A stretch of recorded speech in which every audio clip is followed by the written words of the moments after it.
കുല്ലി ഹബീബ്, എന്റെയും നിങ്ങളുടെയും ഇടയിലുള്ള ആ സുഹൃത്തുക്കളുടെ ഇടയിൽ ഞാൻ മരണത്തെ ഞാൻ എന്താക്കും, വേർപാടുണ്ടാക്കുന്ന മരണമാണ് ഞാൻ എന്ന് പറയുന്നു. അല്ലാഹു കാത്തുരക്ഷിക്കുമാറാവട്ടെ, അല്ലാഹു കാത്തുരക്ഷിക്കുമാറാവട്ടെ. രണ്ടാമത് പറയുന്നു, സമയം വളരെ കുറവാണ്. രണ്ടാമത് പറയുന്നു,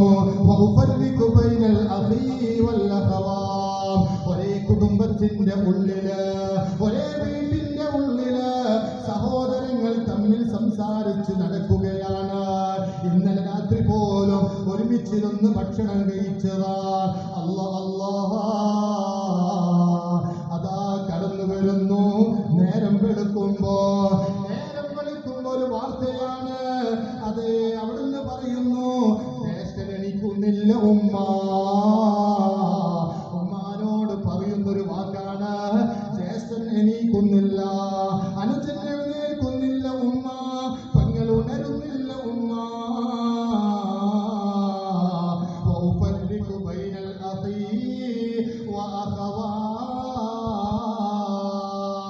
മരണം രണ്ടാമത് പറയുന്നത് എന്തെന്നറിയുമോ?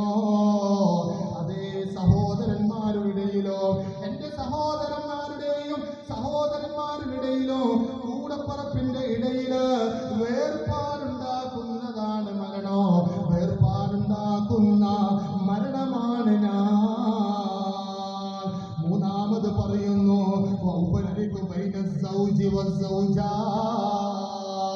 സമയം കുറവ് കാരണം ഷോർട്ടാക്കി ഞാൻ പറയുകയാണ്.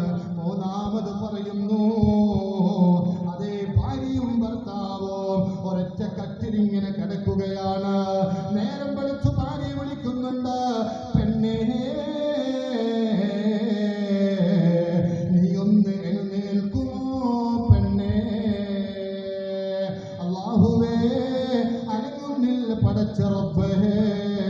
പടച്ചവന്റെ ഖലാഉം മറ്റൊന്നാണ്. പ്രിയപ്പെട്ട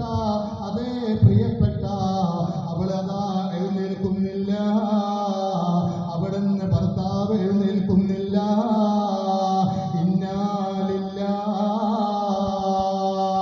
ഈ ഒരു ഓർമ്മ ഏതെങ്കിലും ഭാര്യക്കുണ്ടെങ്കിൽ ആ ഒരു ഭാര്യ തന്റെ ഭർത്താവിനോട് പിണങ്ങി കിടക്കൂല.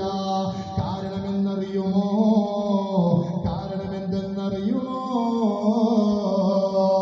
ഇന്നലെ വരെ പിണങ്ങിയിട്ട് കിടന്നവളല്ലേ അല്ലാ, ഇനി മിണ്ടാൻ പറ്റോ? സംസാരിക്കാൻ പറ്റോ? എന്റെ പ്രിയപ്പെട്ടവർ